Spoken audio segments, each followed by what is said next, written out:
Hey everyone, how's it going? Yehozi here. I want to make this video because this is something that I've been doing for about 5 years now, something that I think a lot of esports people, particularly in the fighting game community, but honestly everywhere, just aren't using to their full potential. When I talk with players, they often say, like, I don't know anything about points cards. I don't know how to fly for free. I don't know how to make every dollar go as far as it needs to go. Because one of the main things is that esports is poverty, and fighting games are especially poverty. And when there's methods to minimize the amount of cost to go to events, suddenly you're able to go from 1 event a year to 3 events a year, maybe from 3 events a year to 10 events a year. Maybe you already go to 10 events a year, but now you're spending, I don't know, like $10,000 less. So before I get into it, there's a few disclaimers. One, I've alluded to it. This is a credit card method to fly for free. You pretty much need to use credit cards to get free benefits. There's really no way to do this without credit cards. Airline miles will not get you there. And while I'm going to touch on airline miles and how to use those, this revolves around credit cards. So when I talk about credit cards and when I talk about points, I'm also talking about flying and spending responsibly. There's a real fear to I'm going to fly for free, and because I fly for free, I'm going to buy whatever the hell I want.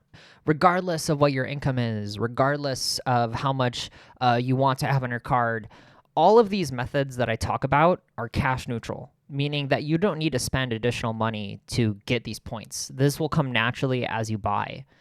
But there's a real possibility that you could spend more than you own or that you have in savings, and you end up paying interest. And when you pay interest, you don't save money. If you pay a speck of interest, this whole methodology is out the window. So I really encourage responsible spending. If you want to follow this method, I encourage you to make a budget if you haven't already. If your savings account is at $0, I recommend getting a little bit in savings first before you do this. So this is really tailored at people that, make, depending on where you live, 30 to 80K. If you make higher, you can still use it. If you make lower, I would say proceed with caution, unless you don't really spend anything in rent. And if you don't have a savings account, you really need to start that up first. Also, if you have some sort of gambling or money problem or some type of not able to control yourself when you have additional money, you know what I'm talking about. If you win a tournament and you blow it all the next day, this method's not for you. I'm sorry, you are not going to be able to fly for free. So with that being said, I think that one of the most important things, right? I said you need to be over 18. If you're not over 18, you got to get older. The biggest thing is the credit score. If you have 0 credit, or if worse, you have bad credit, you need to build your credit before you can get the good points cards. That's generally how these things work, is they trust people with good credit to be able to take on the responsibility of a good points card. If you have garbage credit and you don't pay, there's no incentive for the credit card companies to give you any type of benefit, right? You have to show the wherewithal and the knowledge that you know what you're doing in order to get these points, yeah? So if you have 0 credit, or bad credit, you have 2 options. 2 of them. 2. There's more, but I'm going to simplify them to 2. You need to build credit. If you're at 0, it takes about 6 months to a year. If you're at low credit, it could take anywhere up to 5 or 6 years, right? Because you have that history of bad credit, whether that be not paying debts, whether that's getting in too much debt and just your credit limit is super high, whether that's applying for a bajillion credit cards and getting rejected and being, oh God, what's happening? I suddenly applied for 20 cards and I can't do it. You need to fix that. And the way you fix it is either A, if you've been a long-standing member of a bank like Chase, Chase is the best option. It's what I want to talk about in this video. You can actually go to Chase and talk with someone and get a decent credit card to build your credit. You don't need to start off with 0. If you've been a Chase customer for 8 years and you talk to them and say, I would like a Chase Freedom Flex, they are likely to give it to you because they know that you've been a customer for a long time. They trust that you can handle the credit card. They trust that, if you're not paying a lot in overdraft fees, you have the finances to be able to be responsible for it. That's the easy path because the Chase Freedom Flex, spoiler, is one of the cards I want to talk about. The other way is a popular method where it's called a secured deposit credit card. So the way a secured deposit credit card works is that you basically send the company that issues it. In this case, I'm going to talk about the Discover It secured card. You send them a certain deposit that shows that you have the financial stability to get a credit card, even though you have no to bad credit. You then receive a card with a limit usually of around $500. And that $200 is actually not applied to that card. So it's a 0 out of $500 balance. At the end, you close that card and you get your security deposit back. So you will lose access to that $200. It's a pretty steep hit depending on your income and how much you have in savings. But it's worth it. It's by far the best way to build credit, and the money you save from giving them that $200, which eventually will be refunded, but it could take a couple years, is worth it in the long run. Now, the best secured credit card by far is the Discover It secured card. The reason that this card is so good is that there's no hidden fees, and it provides 2% back, which is huge. Now, there are other secured credit cards, but this one is by far the best. It is by far the most honest. A lot of credit cards assume that you're new to credit, especially secured cards, and they'll try to tack on a bunch of fees, a bunch of annual, $20 to have this credit card, insane APRs. The Discover It secured card is by far the best one in terms of what they offer you. It seems very honest and very forthright. And also it'll help you build credit, right? So instead of putting things on your debit card, which is probably what you're doing now if you're watching this video and you don't have credit, you'd put things on your credit card, which has a limit of $500. And then at the end of the day, when you're done spending all your money, you go home, or maybe on your mobile, I'm not sure, but you go onto your Discover account, you pay off that card, whether that be from a personal bank account or a Discover bank account. You can pay cards from not the same bank. That's totally fine and accepted. And that usage of credit and the constant paying off in credit is what raises your credit score. There's other factors too, like how many times had you applied for credit cards? Do you have any negative credit checks on your history? But if you're starting from zero, chances are that putting money on this card, paying it off, and doing that persistently over 6 months to a year will be enough to show lenders, hey, okay, I'm ready for a more advanced card. My credit score is now in the 700s because I've shown over the past year that, I'm responsible with money. They'll lend you something that's a little bit more equipped for the points method I'll get into shortly. And the best benefit, honestly, of the Discover It secured card is that it offers 2% back, which is huge. I don't think there are other secured credit cards that offer 2% back. So this is cash back. It's not points, so you don't get to point struggle, which we'll talk about shortly. But what you do get to do is you get 2% back as cash put onto your credit card that you can sort of redeem to pay off that balance. So a 2% in cash back is huge because it's effectively a 2% raise, and it's a 2% raise interest-free also, which is nice.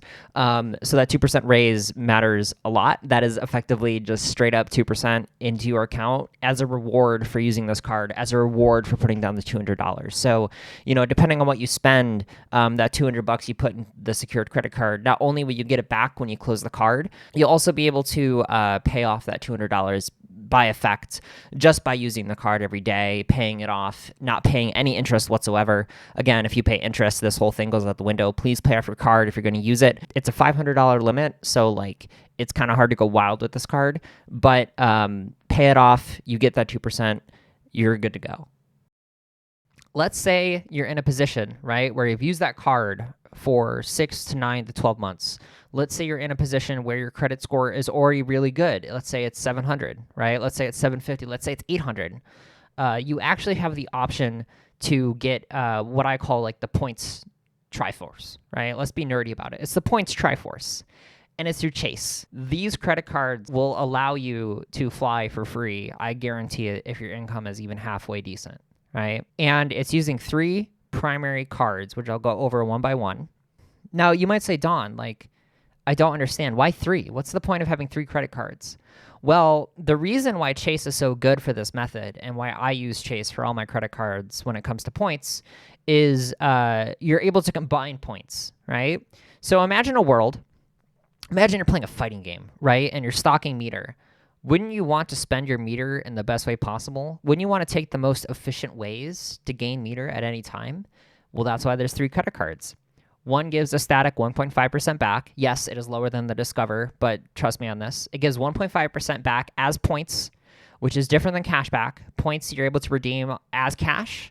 Points you're able to redeem for higher or lower points values, which we'll take advantage of. And points, more importantly, are able to be combined. Now, before I get into the actual Chase credit cards that you need, let's talk about what you need to get these Chase credit cards. For Chase, there's some more detailed rules about opening a specific amount of cards. I'm not going to get into those. Chances are, if you're watching this video, you haven't opened like 5 credit cards in the past 24 months. But technically, you can only open to get Chase 5 credit cards in 2 years.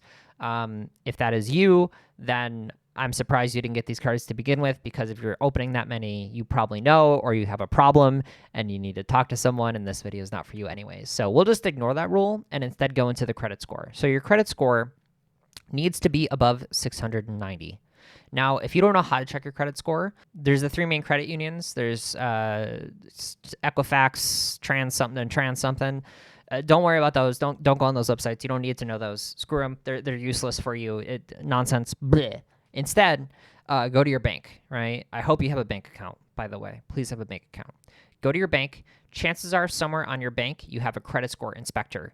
Click on that. If you see a number and it is below 690, then you need to continue to build your credit by spending responsibly, by paying off your cards, zeroing all your debt, and continually and often buying on card and paying it off. If you just sit there and you have a card at 0, that does not show good credit reliability. You have to use credit to build credit. I know it's silly, but companies do not want to loan you money if you say that I will never spend the money that you give me the opportunity to be loaned. They want to make money. So to do that, you need to use the card and pay off the card, and do that over and over and over and over.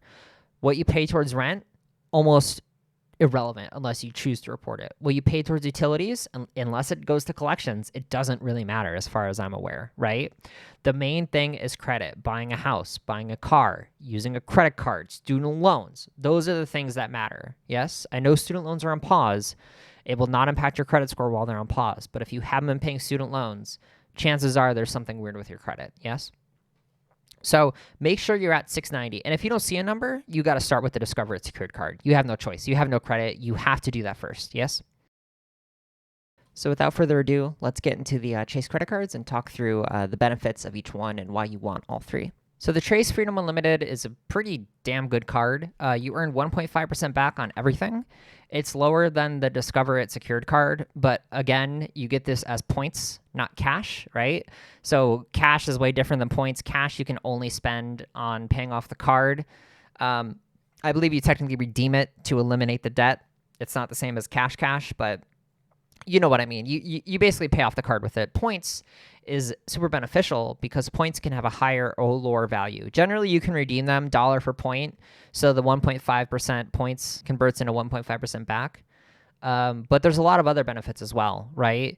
You can combine them, and let's say if you have 3 cards that earn, I don't know, more beneficial points depending on what you spend on for each card, you can min-max what credit cards you use for what transaction and combine them into the card which gets you the most value, which is what this Chase Trifecta is about, right? The Chase Triforce, excuse me. So a little bit about the Chase card, the Chase Freedom Flex, excuse me. It generally has a 25% APR. It has 1.5 cash back as points on everything you buy, right? You also get 5% back if you redeem travel that you purchase through Chase Ultimate Rewards, which we'll talk about way later in the video. But for now, if you buy a flight using this credit card, you get 5% back only through Chase. A little iffy on the benefits there, but again, we'll get there. You earn 3% back on restaurants. That includes takeouts. That does not include groceries. And I believe it does include DoorDash, Uber Eats, those types of things. You earn 3% back on drugstore purchases, which, you know, sometimes that's good, sometimes that's not. And then for about another 3 years, as of today, it's March 22nd, you earn 5% back on qualifying Lyft services. So when I'm at an event, everyone says, can I get an Uber? No, I have this credit card, so I get a Lyft. And then they look at me like, why the hell are you ordering Lyft in 2023? To which I say to them, haha, you don't know what you're doing, LOL, get on my game level, you sucker. So that's the Freedom Unlimited. 1.5% back, right? 3% on drugstores, 3% on restaurants. Not a bad card, right? That's if you average it out, depending on how much you spend on food, if you're in New York City, you ain't cooking. Like who? Let's be honest, you ain't cooking in New York City. That might be just a solid 3% back on food. That's worth it in and of itself. So next up, we have the Chase Freedom Flex. The Chase Freedom Flex is a really interesting card. It's potentially very high benefit, but it could be low benefit depending on what the categories are. So the way this card works, right, it only offers you a flat 1% back. So right off the bat, it's already worse than the Chase Freedom Unlimited, right? Because the Freedom Unlimited is 1.5. This one's 1%. Well, why would I use this? Well, in addition to the 3% back at drugstores, at dining and takeout and Uber Eats and DoorDash and blah, blah, blah, the 5% back through the Chase Travel Reward Portal if you decide to book through there, which we'll talk about. The main thing it offers is rotating categories. And these rotating categories are 5% back, which is huge. 5% back is massive. 5% back almost offsets inflation when you cash out the points in a smart way. It's a big deal. And the benefit of this card is that you can pick it up alongside your Freedom Unlimited and use whatever card is most relevant, right? This month, as of the month of this recording, it goes in quarters. We are looking at 5% back on Lowe's and 5% back on Amazon. Now, I don't really use Amazon. I tend to shop at Home Depot. I imagine most esports professionals are not going to Lowe's every day to buy tools. If you are, great. Then this is awesome. You just earned 5% back on that $300 lawnmower. You just earned 5% back on that $20 hammer, or that giant, all your flooring that need to get redone that costs $2,000, like 5% back. That's awesome. That's a lot of money potentially if you're a DIY person, if you're a house flipper, if you do rental properties, but you're in esports, so chances are you don't. But it's a lot of money back, and it rotates, right? So sometimes Lowe's is the 5% back. Sometimes it's Walmart. Sometimes it's PayPal, meaning that when PayPal says, we charge you 3.5% to cash out of this transaction, I go, cool, I got 5% back, so it doesn't matter at all. I get 5% back regardless. Sometimes it's, a lot of times, at least once a year, it's groceries and gas. If 1/4 of the year you got 5% back on groceries, that'd be sick. That'd be awesome. Like, of course I would do that. So the good thing about the Chase Freedom Flex, even though it was my least used card, I find myself buying a lot on it in specific periods, right?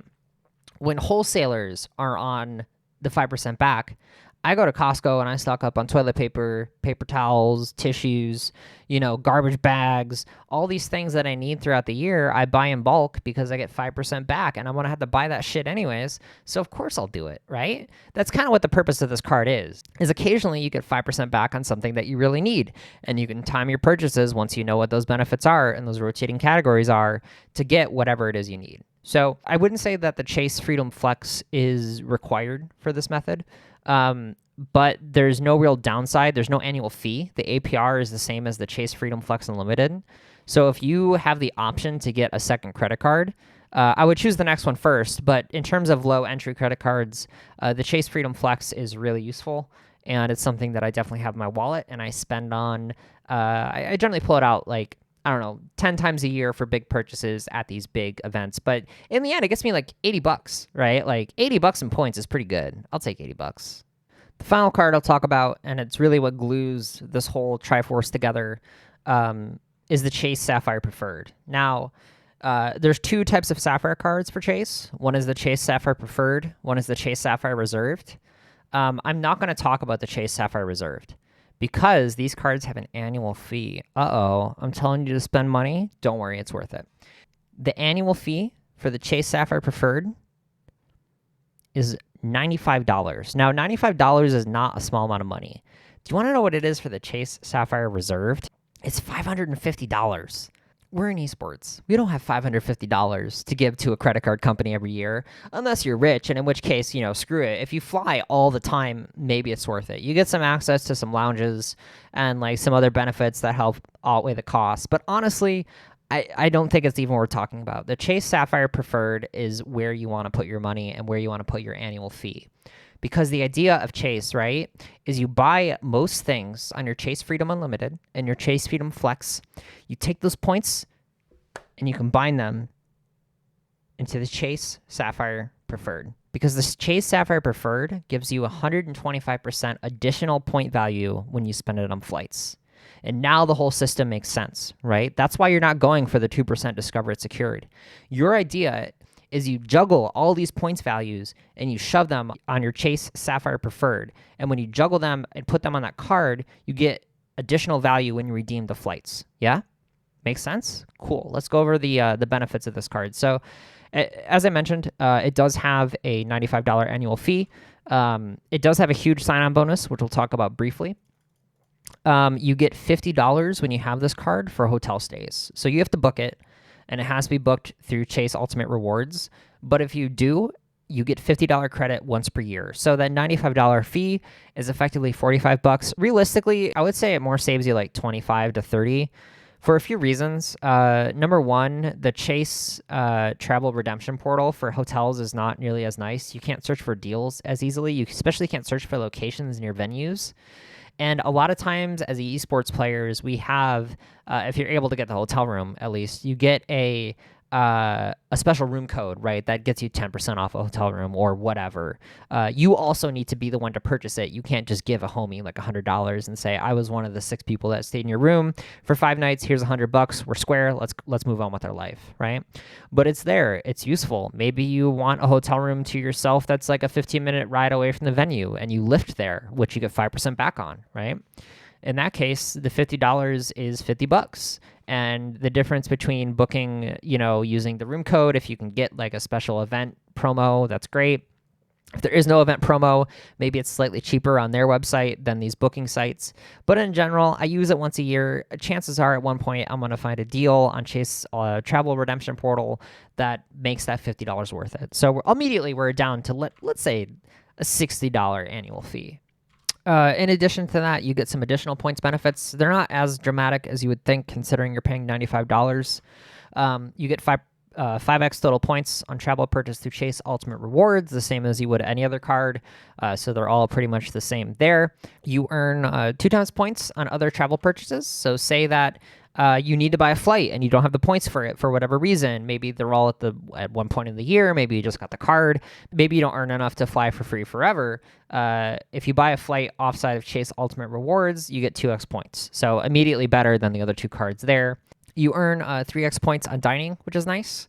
A new one, you earn 3x points on online grocery purchases. So, it doesn't work for Target, Walmart, and like Sam's Club and Costco. But if you're buying from Safeway, if you're buying from Winco, if you're buying from Tops, I don't know. I'm trying to think of Aldi's. Does Aldi's do grocery store delivery? I'm sure they all do now with COVID, right?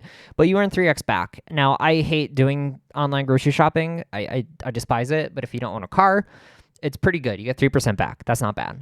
And you also earn 3x points on select streaming services. Now, this does not include, as far as I'm aware, Twitch, but it does include, I don't know, Hulu, Netflix, Spotify, Apple Music, whatever you got, right? You earn 3% back. It's generally not much because those purchases are pretty small, and honestly, you should cut most of them anyways. They're all crap, trying to steal your money. But you earn 3% back on them, which is pretty cool. One of the cool things about this card is in addition to monetary value, you also get non-monetary value. Most of them related to travel, some of them aren't.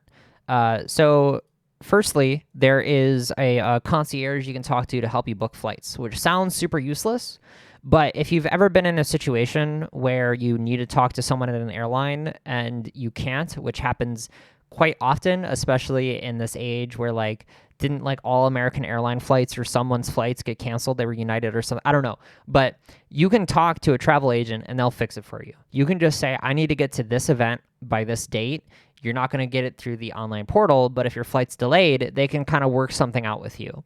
If there's any issues with, say, you type your name wrong on a ticket, they can work that out with you. They pick up the phone basically immediately, and they want to get you off the phone as fast as possible in a very nice way, but they're just trying to fix your situation. And it's shocking how beneficial that is. It's something I didn't realize with this card, but if you fly a lot, it makes a lot of sense, yeah? The second thing, if you do car rentals, you can decline company collision insurance. So if a company is like, hey, you wanted $30 so that if you crash this car, you're screwed. Well, you don't have to, because with this card, you're automatically insured against that collision damage. And again, in my experience, if you pay the annual fee and you actually talk to someone, it's been so helpful.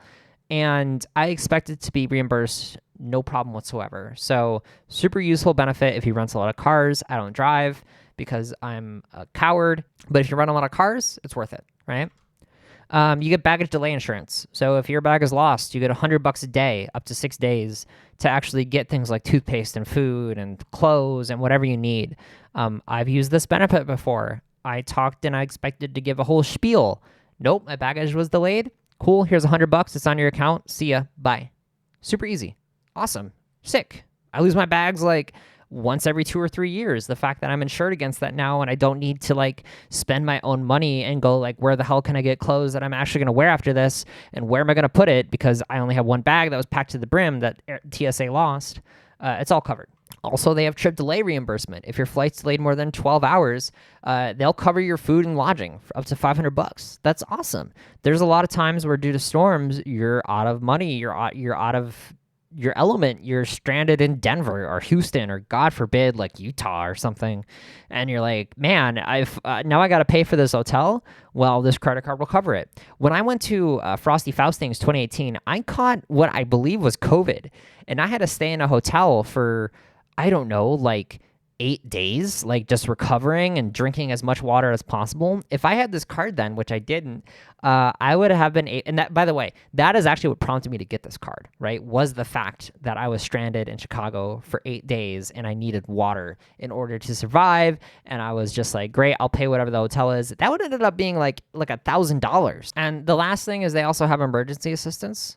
So if you're like, I'm in Europe and Japan and I can't read, but I broke my leg, they'll figure out how to get you to where you need to go, which I hope you don't ever have to use, but it's an option. You could totally use it. It's a neat little thing.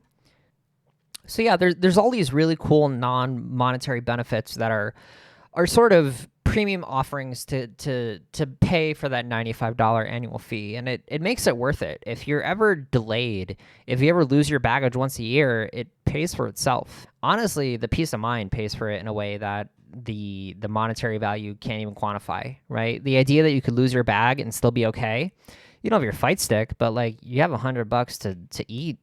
That's cool. And get dressed. That's cool, right? So yeah, I really recommend the card. It seems super sick. And honestly, if you're going to get the Chase Freedom Flex and the Chase Freedom Unlimited, and you have the ability to get this card, do it. Because in addition to all these benefits, you get that 125% redemption, right? So let's talk about the summary of the benefits you get from all these cards, right? You have these 3 cards. You went ahead and you signed up for all 3. Maybe you did it 1 month after the other. If you were to start with one, I would recommend the Chase Freedom Unlimited. It is by far the one that I use the most. Chances are what you're purchasing does not fall into these other categories, but if they do, you earn more back, right? You have the 5% back on random quarterly things from the Chase Freedom Flex, whether that be groceries, home improvement, maybe wholesalers, maybe Walmart, maybe Target, whatever it is, you can shop at those stores, get 5% back, and maybe save you a lot of money.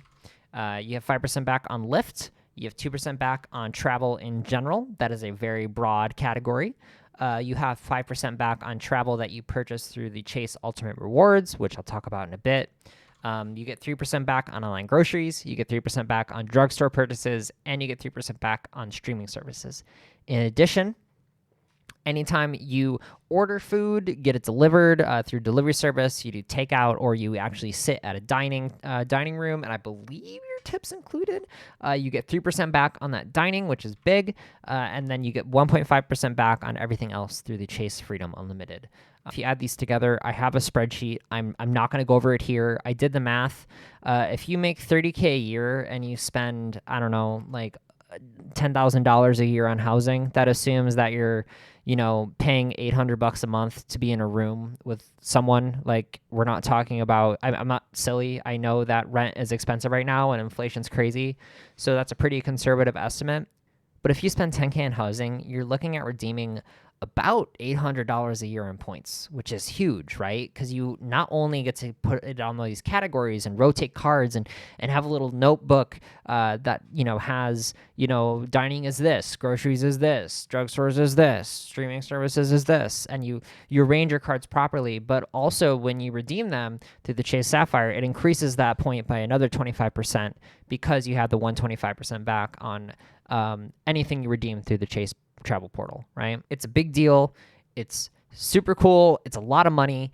And now we're going to talk about sign-on bonuses because the sign-on bonuses are kind of ridiculous. So to start, let's talk about the Freedom Flex and the Chase Freedom Unlimited. So the Chase Freedom Unlimited and the Chase Freedom Flex, you can only get 1 points benefit or the other unless it's been 2 years, but there's no reason to wait 2 years. You get $200 bonus plus a 5% grocery store offer up to $800 total cash back. So if you spend $500 on purchases in the first 3 months, which is pretty easy, you'll earn $200. That is $200 against the points of your card, yeah? Plus, in addition to that $200 bonus, for the first year that you open and use this card, you earn 5% cash back on grocery stores, up to $600. Now, that's a total of $1,200, or excuse me, $12,000, a lot more than $1,200. But chances are you're going to get an extra $200, $300 cash back. Groceries are not a persistent thing that you earn additional cash back on. So that 5% cash back is actually really important and will add up extremely quickly.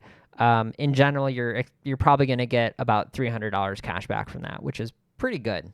So it doesn't really matter which one you sign up for first. Just sign up for, in my opinion, the Chase Freedom Unlimited. Spend that $500, get that $200 bonus, and then use it for groceries for a year and get that cash back. It's worth it. Trust me, $200.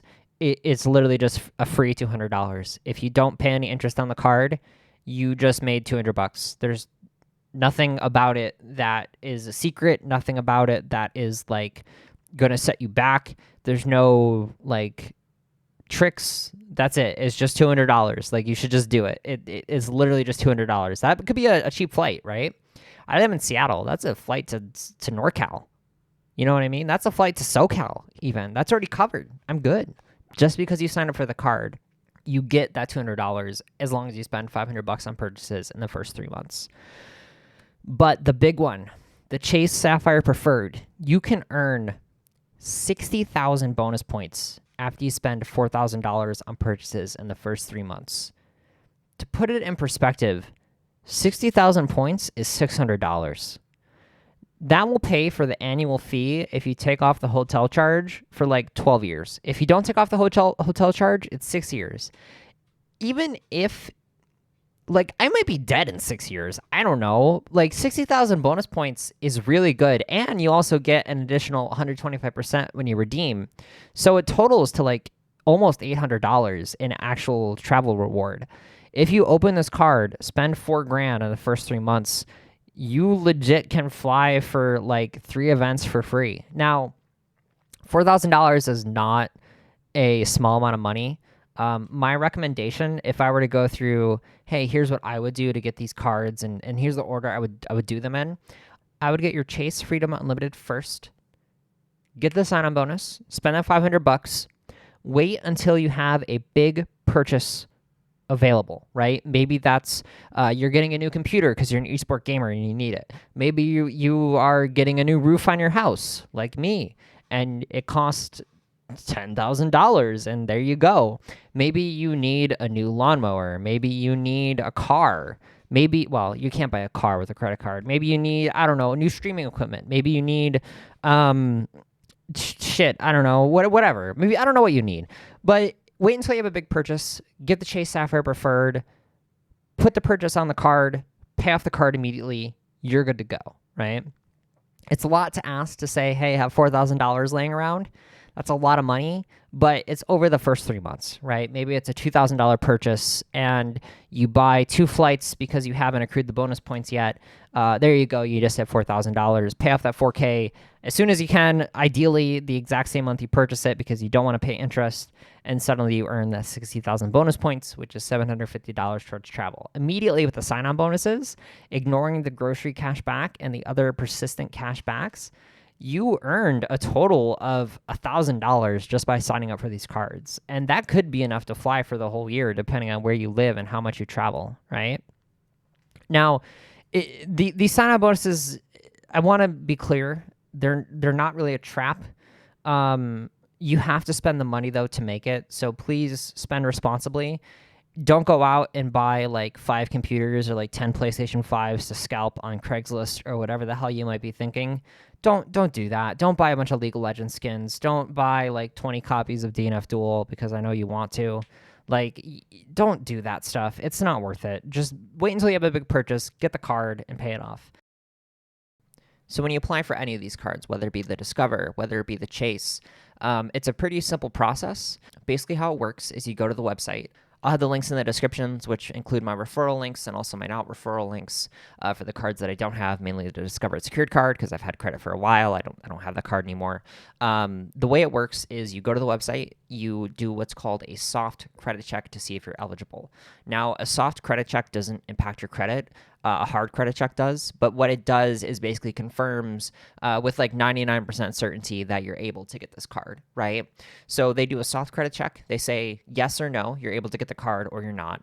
If you're not, you need to keep building credit, wait a little bit longer, maybe, open up a different credit card that doesn't require as high of a score. Maybe you don't get as many points, but again, you just want to be able to get these cards that I mentioned.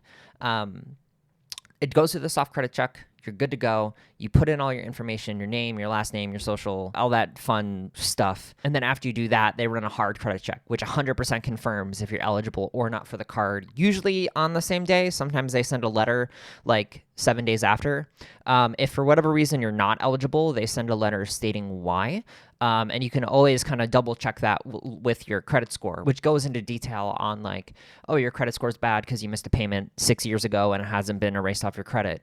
Or you haven't had a long credit history, so they're not going to lend to you quite yet, but keep it up and you'll be good. Those types of things are all determined by the credit card companies. If you're good, they'll give you the card. The individual links to each card will be in the description. Just make sure that if you're doing that, you are getting the welcome offer. Usually you can just Google the card and click on the welcome offer. You'll see it very clearly, right? Like they want you to sign up. It'll be the 60,000 points for the Chase Sapphire Preferred, the $200 for the Chase Freedom Flex or Freedom Unlimited. They'll hit you up and you'll know that you're on the right spot, basically. So to use your points and actually redeem them for flights, I'll give you a quick little tutorial. The first thing you want to do is go to your Chase website and log in. I haven't shown that because that is personal information. There's just too much on that page, so I just went ahead and skipped it. You go ahead, you go to the Ultimate Rewards portal. When you're there, it'll ask you which one you want to sign in as. Sign in as the Chase Sapphire Preferred because when you redeem, you get the extra points. But I chose the Chase Sapphire Preferred. So you click on this top left. First thing you want to do is combine your points. In this case, I have all my points on my Chase Freedom Unlimited. So I'm going to scroll down here to combine points. I recommend doing this, once every month or so. So I hit combine points. In the bottom left, you'll see I have the 18744 because I bought a roof and it was like 11 grand and that gave me like $200 in points. You want to go ahead and click on that and then click on your Chase Sapphire Preferred. So this will migrate from your Unlimited to your Sapphire Preferred. Type in the full amount of points. Might as well do the whole thing. Submit it. And then all your points have moved over to that card, which you then redeem on for flights. So from here, you want to go to the travel section. You can do that from the main menu. You can do that wherever. Here, I just went ahead and clicked on it because I just so happen to be here. Now, when you go to the travel, this should look pretty familiar. I'm not going to guide you through how to book a flight, but put in whatever city you're going to for the dates, and it'll populate a flight search just as you would any other site.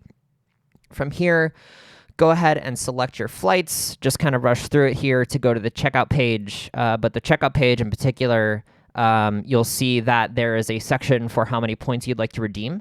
So it should autofill with as many points as possible. So in this case, I have 15,024, which is the full value of the flight. If I wanted to do less for some reason, I could put in, say, 10,000, and the value of points has reduced to 125.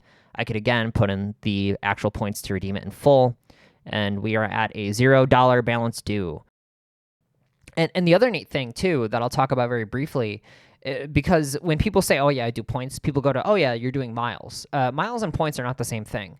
But the cool thing is that because you're booking this on Chase websites, you still get miles for the things that you purchase, which is awesome. So if you buy only Alaska Airlines flights, and you get miles for buying Alaska Airlines flights, you're still buying the ticket. You're just buying it using points instead of cash, So you can put in your frequent flyer miles, you can put in your travel benefits, your traveler number, whatever it is. And when you book it through Chase, you get those miles. So I went ahead and signed up for the frequent flyer miles. Now, frequent flyer miles kind of suck, honestly. They're not that good. Unless you're like a business person that literally flies for a living, you're not going to get a lot of free flights. In fact, to get like one free flight, it takes like 5 cross-continental flights or like 40 continental flights. It's really, really, really slow to redeem, but it is still points. If you book 40 flights over like 3 years through Chase and you do it all for free, you get a bonus free flight, and that's cool. And usually when you book a lot through one airline and you have the frequent flyer miles, they like let you on the plane early, and then you can sit there and go, wow, I kind of wish I was at like Starbucks getting a coffee and not sitting here on the airline for 30 minutes. But you could totally do that. And that's what the power of frequent flyer miles, right? So you get this double dip effect. So even though you get like, let's say an average of 2.5% back on everything you purchase, that's usually what it is for me. You get an additional like 0.2% back because you redeem it for frequent flyer miles. And then that gets you like that extra little cherry on top to sort of keep this whole loop going. So yeah, that's the method. You buy things on your credit card, you pay off your credit card immediately. So you get no interest. I do this like every other day. I just pay off my cards. It's out of my brain. It's out of my mind. You could do it every few weeks. I do it every day just because. You take the points that you accrue by buying things only on your credit cards. You put them into the Chase Frequent Flyer Miles. With the Chase Frequent Flyer Miles, you then fly for free. As you fly for free, you get the miles for that airline, which will then let you fly for free an additional time every 5 to 30 times that you fly with the Chase credit cards. So using this method, I haven't paid for a flight in 5 years. It's been great. I've paid for hotels. I've paid for like food at events, but when it comes to flying, I don't need to pay anymore at all. And it's because I just have these 3 cards that I use and I use and I use. Now, I'll touch briefly on it. There's some other cards that are worth talking about. One is the Amazon Prime card. I don't know what it's called exactly. It's like Chase Amazon Prime. You get 5% back on Amazon as cash, so it's not points. It is through Chase. I don't really use Amazon that much. I have it just because I do, but I'm honestly going to cancel it. Every year I say that, and I sign up again because I'm an idiot, and I need something because I don't own a car, but you know how it is. If you buy USB cables or whatever random shit off Amazon, you get 5% back, which is pretty cool. Amazon's a pretty rough company, so maybe don't do that. But if you want to, it is 5% back from everything you purchase on Amazon. That is pretty good. The other one we're talking about is Apple, the Apple card. If you shop a lot at T-Mobile and Nike and you buy a lot of Apple shit, maybe the Apple card's worth it. You get 3% back from Apple, 3% back on Nike, 3% back on T-Mobile, like Panera Bread and like Uber Eats. But like it's usually not worth it. But if you like are a photographer and you need a new MacBook, you could get 3% back on that MacBook instead of 1.5. It's not really worth it, but it's cool. It's a neat thing. If you want it, go ahead. I don't recommend it. There's better points cards out there, but it ain't bad. And then the last one is the Amex Gold and Amex Platinum. I'm not going to talk about these that much because they're not really built for us. They're built for people that make like $200K. You get like insane travel rewards. You make a bunch of money. You get to sit in specialty lounges and like eat for free at every airport, which if you fly 100 times a year might be worth it. The annual fee is like $300 for the gold and like $700 for the platinum. We don't have that kind of money. We're not trying to do that. We're trying to live a little bit frugally. These cards offer really good cash back and really good sign-on bonuses, but they're built for people that want perks and not necessarily the best value for your money. Amex Gold may be worth the money. Amex Platinum, definitely not. That's some cherry and lounge.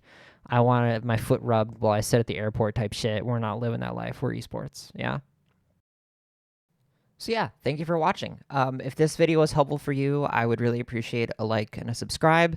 It means a lot to me. This video took a lot of effort. It's been information that's been sitting on my chest for about 2 years now, something I wanted to put into the wild in video format, and I finally got the energy and the space to do so. I know my background is ridiculously beautiful, but hey, I just moved because I had a good credit and I could buy a house. Look at me go. I'm so fancy.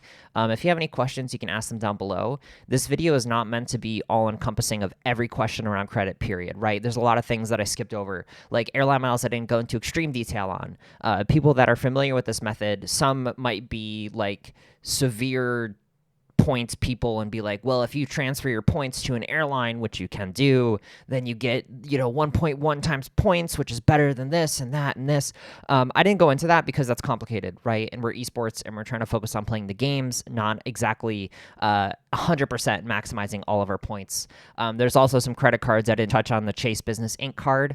I didn't touch on like that 5% grocery card that Discover does or something like that. There's some cards out there that, like, yes, they are very good. But again, I wanted to keep it simple and keep it to these core 3 that I've used for the past, I don't know, like 5 years of my life. So there will be more information out there if you are interested by this and you want to explore more. NerdWallet is absolutely fantastic for this, probably the best resource, actually. If you have any questions, please check them out, right? Like just Google NerdWallet, blah, blah, blah. They'll get your answer pretty much right away. That's, again, all that they write about. And of course, you can ask me. So I'll be in the comments answering any questions that you have. I might just redirect to links if I get a lot of questions. You can also hit me up on Twitch at twitch.tv/Yahozi and ask any questions that you want. I'm more than happy to answer. And hit me up on Twitter too, twitter.com/YahoziFGC. Feel free to hit me up with whatever. I'm here to help. And again, I didn't make this video because I want you to get into credit card debt. I made this video to help you save money, and people are beginning to know me as like the person that flies for free, and this is how I do it. This is purely informational. If you want to return the favor, I do have credit card referral codes. They'll be linked in the description. If they're not there, it's because I deleted them because they've all been redeemed. You only get so many a year. But honestly, I'm not making this video for that. I'm making this video for you. I really want to see more people at fighting game events. If you don't play fighting games, if you play Magic, if you play League, if you play Counter-Strike, right, I want you to be able to go and enjoy the games that you play. I want our scene to grow, and this is a way to do it. And if you get into credit card debt because of this video and you end up homeless, I'm going to be extremely mad at you. Don't do that.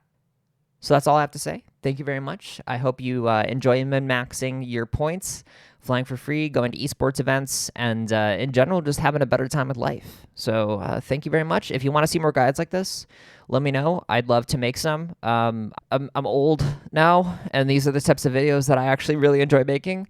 So if there's anything else you need to know in terms of esports and money, or esports and like how do I pack for events, what are things to do while at events, I would love to make some. So just let me know in the comments, and yeah, have a great rest of your day, evening, afternoon, night, whatever time it is, whether it's DGen hours or normal people hours. Yeah, thank you so much.